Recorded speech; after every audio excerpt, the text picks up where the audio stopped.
देखिए, मैंने आपसे पहले भी बोला था कि ये अमेरिका ना तो ईरान के साथ आर पार की जंग लड़ेगा और ना ही ईरान के साथ पूरी तरह से समझौता करेगा।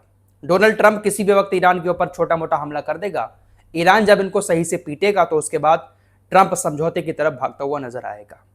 ऐसा ही कुछ एक बार फिर से मिडिल ईस्ट के अंदर दिखता हुआ नजर आ रहा है। ईरान ने पलटवार करते हुए तमाम अरबी देशों में अमेरिका के ठिकानों को निशाना बनाया। उसके बाद अमेरिका ने कहना शुरू कर दिया कि हम ईरान के ऊपर ऐसा हमला करेंगे कि ईरान ने ऐसा हमला पहले कभी नहीं देखा होगा। वर्ल्ड वार 2 में जिस तरह की तबाही दुनिया में हुई थी, उसी तरह की तबाही ईरान में देखने को मिलेगी। ट्रंप की तरफ से इस तरह की बड़ी धमकी दी गई, लेकिन ईरान डरा नहीं। ईरान ने पलट कर इसको जवाब दिया और इसके ठिकानों पर लगातार हमले ईरान ने जारी रखे। फिलहाल अब यह समझौते की तरफ भागना शुरू कर चुका है। पहले भी आपको बता चुका हूं कि पूरा मामला अब स्टेट ऑफ हॉर्मुज में आकर फंस गया है। परमाणु हथियार को एक साइड रख दिया है। पहला फोकस ट्रंप का स्टेट ऑफ हॉर्मुज को फ्री कराना है, लेकिन ईरान कह रहा है कि कुछ भी कर लो, कितने भी समझौते कर लो, लेकिन स्टेट ऑफ हॉर्मुज फ्री नहीं होगा। मिडिल ईस्ट में डोनाल्ड ट्रंप बुरी तरह से फड़फड़ा रहा है। कभी समझौते की बात करता है, कभी हमले की बात करता है, लेकिन ईरान अपनी जगह पर जमा हुआ है। ईरान पर अगर हमला करोगे तो ईरान उसका तुरंत पलटवार कर रहा है और साथ ही साथ स्टेट ऑफ हॉर्मुज में ईरान अपने कब्जे में किए हुए है। फिलहाल ट्रंप की तरफ से बातें तो बड़ी बड़ी की जाती हैं। ट्रंप कहता है कि स्टेट ऑफ हॉर्मुज में हमारी सेना ने भी नाकेबंदी कर रखी है। स्टेट ऑफ हॉर्मुज में ईरान बहुत कमजोर है, लेकिन इसके बावजूद भी ट्रंप ज्यादातर समझौते की तरफ ही भागता हुआ दिखाई देता है। ओमान को बीच में डाला इस बार डोनाल्ड ट्रंप ने, क्योंकि ओमान की खाड़ी भी समुद्र का एक बहुत अहम रास्ता है। जो भी जहाज आते हैं वो ओमान की खाड़ी से होते हुए आते हैं और स्टेट ऑफ हॉर्मुज क्रॉस करके अपने अपने देशों की तरफ चले जाते हैं। इसलिए ओमान का भी इसमें एक बहुत बड़ा रोल है। डोनाल्ड ट्रंप ने ओमान के साथ बातचीत की और ओमान को बीच में डालकर ईरान के साथ समझौता करने की कोशिश की। फिलहाल खबर यह है कि ईरान के अधिकारी समझौते के लिए राजी हो चुके हैं। अमेरिका, ओमान और ईरान के बीच 60 दिन का एक समझौता हो सकता है। हुआ नहीं है, हो सकता है, लेकिन यह समझौता भी शायद पहले जैसे समझौतों की तरह ही होगा। इनका समझौता मुश्किल से 1 हफ्ता चलता है और उसके बाद कुछ ना कुछ पंगा समुद्र में हो जाता है। फिलहाल खबर यह है कि 60 दिन के समझौते पर ईरान राजी हो चुका है, क्योंकि ईरान को कोई मतलब ही नहीं है। ईरान तो अपने पैर जमाए हुए समुद्र में बैठा है। समझौते के लिए ट्रंप भाग रहा है। ईरान ने कहा ठीक है, हम राजी हैं, लेकिन हमारी शर्तें कुछ ऐसी हैं। ईरान ने अपनी पहली शर्त बताई कि अमेरिका की नौसेना ने इस वक्त समुद्र में जो नाकेबंदी कर रखी है उसको तुरंत अमेरिका हटाए, अपनी सेना को यहां से वापस करे। अमेरिका ने ईरान के तेल पर, गैस पर और पेट्रोकेमिकल पर जो प्रतिबंध लगाए हैं उसको तुरंत अमेरिका हटाए।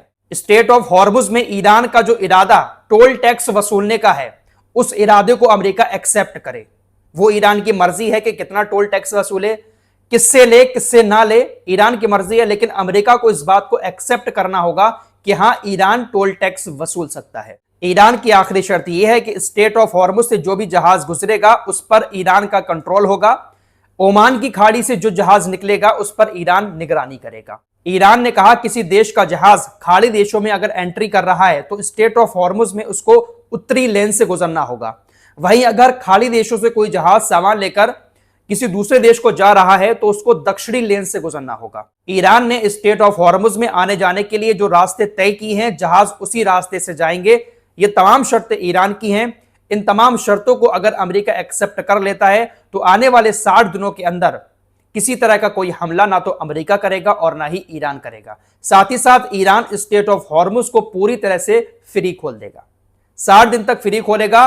और अमेरिका का कहना है कि ये 60 दिन का सीजफायर इसलिए हो रहा है ताकि सऊदी अरब, पाकिस्तान, कतर जैसे देश जो प्रेशर डाल रहे हैं कि ईरान के साथ परमाणु वाले मामले पर बातचीत करो, अगर ये 60 दिन का सीजफायर हो जाता है तो एक अच्छी पहल होगी परमाणु मामले पर बातचीत करने की। क्योंकि ट्रंप इस वक्त स्टेट ऑफ हॉर्मुज में ही बहुत बुरी तरह से उलझा हुआ है। परमाणु वाले मामले पर बातचीत कहां से करे?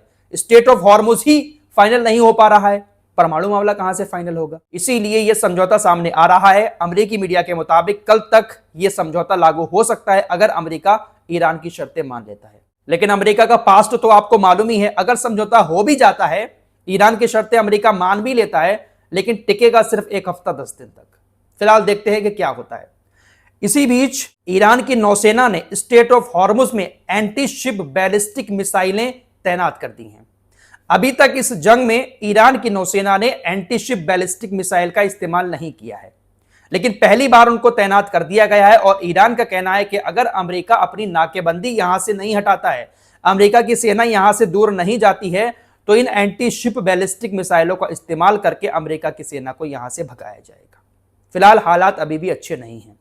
खबर ऐसी है कि दुबई के अंदर एक बड़ा धमाका हुआ है। खबरें ऐसी आ रही हैं कि कोई मिसाइल ने हिट किया है। दुबई में जो जेवेल अली इलाका है वहां पर एक धमाके की आवाज सुनाई दी, साथ ही साथ धुएं का बड़ा गुब्बार उड़ता हुआ दिखाई दे रहा है। जिस तरह से मिसाइल हिट करती है, धुएं का गुब्बार उड़ता है, ऐसा ही दिखाई दे रहा है। वीडियो सोशल मीडिया पर सामने आया। वीडियो के सामने आने के बाद मीडिया रिपोर्ट्स के मुताबिक दुबई की सरकार ने 2 लोगों को गिरफ्तार कर लिया है। यूएई के अधिकारियों ने 2 लोगों को गिरफ्तार इसलिए किया क्योंकि उनके ऊपर आरोप लगा कि ये जो धुएं का गुब्बार उड़ता हुआ दिखाई दे रहा था, इसका वीडियो बनाकर इन्होंने सोशल मीडिया पर डाला। इस आरोप में 2 लोगों को गिरफ्तार कर लिया।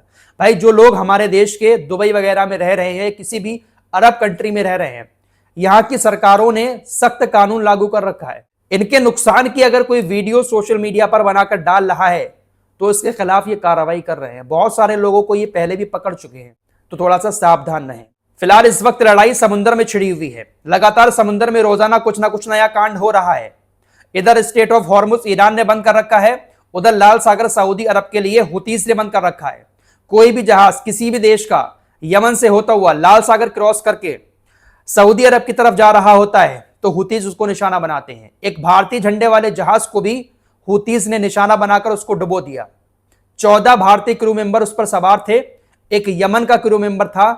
हालांकि सभी को बचा लिया गया। गनीमत यह रही कि किसी की मौत नहीं हुई। दरअसल मंगलवार को फैज नूर औलिया नाम का भारतीय झंडे वाला जहाज यमन के एरिया से लाल सागर क्रॉस करके सऊदी अरब की तरफ जा रहा था। यमन के हुतीज ने ड्रोन बोट से इस जहाज पर हमला किया। ये जो ड्रोन बोट होती है, इस पर बहुत सारा विस्फोटक लदा हुआ होता है, इसमें कोई बैठा नहीं होता है, रिमोट से इसको कंट्रोल किया जाता है। उसी ड्रोन बोट को जहाज से टकराया जाता है, विस्फोट होता है, जहाज में आग लग जाती है और उसके बाद जहाज डूब जाता है। मैं आपको एक बात पहले भी बता चुका हूं कि यमन 2 हिस्सों में बटा हुआ है। आधा हिस्सा यमन का हुतीस के कब्जे में है, हुतीस की सरकार चलती है, और दूसरा हिस्सा यमन की एक ऐसी सरकार है जिसको मान्यता प्राप्त है। सऊदी अरब ने भी मान्यता दे रखी है और सऊदी अरब के सपोर्ट से ही वो सरकार चलती है। उसी के कोस्टल गार्ड ने, जो यमन की सरकार सऊदी अरब के सपोर्ट से चलती है, उसी यमन की सरकार के कोस्टल गार्ड ने समुद्र में 14 लोगों को सुरक्षित निकाल लिया। यमन के कोस्टल गार्ड की तरफ से बताया गया कि हुतीस के हमले के बाद जहाज डूब गया, लेकिन जो 14 क्रू मेंबर थे उनको सही सलामत निकाल लिया गया है। 13 भारतीय थे और एक यमन का उस पर क्रू मेंबर तैनात था। तो इस तरह से समुद्र में लगातार लड़ाई बढ़ती जा रही है। एक तरफ भारत के जहाजों पर हमले हो रहे हैं, वहीं दूसरी तरफ पाकिस्तान मलाई चाट रहा है। पाकिस्तान के 2 जहाज सऊदी अरब से कच्चा तेल लेकर लाल सागर और बाबल मंडप से गुजर गए, लेकिन उनके ऊपर किसी तरह का कोई हमला नहीं हुआ। ये कोई मेरी रिपोर्ट नहीं है, अल जजीरा की रिपोर्ट आपकी स्क्रीन पर है। पाकिस्तान के जहाज पर हमले नहीं हो रहे। पाकिस्तान यहां पर एक बड़ा गेम खेल रहा है। समझौता करवाने के नाम पर ईरान का भी अच्छा बना पड़ा है और अमेरिका का भी अच्छा बना पड़ा है। ईरान का अच्छा है तो इसीलिए हुतीज उसके ऊपर हमला नहीं कर रहे हैं। फिलहाल देखते हैं कि यह समझौता लागू होता है या नहीं होता है, लेकिन अमेरिकी मीडिया तो पूरा दावा कर रहा है कि समझौता शायद हो सकता है अगर अमेरिका ईरान की शर्तें मान लेता है। ईरान को कोई दिक्कत नहीं है, ईरान आराम से बैठा हुआ है। समझौता करो या लड़ाई करो, ईरान सभी के लिए तैयार है। इस रिपोर्ट में इतना ही। कुछ और खबरों के साथ फिर हाजिर होंगे। अपना ख्याल रखिएगा। अल्लाह हाफिज़।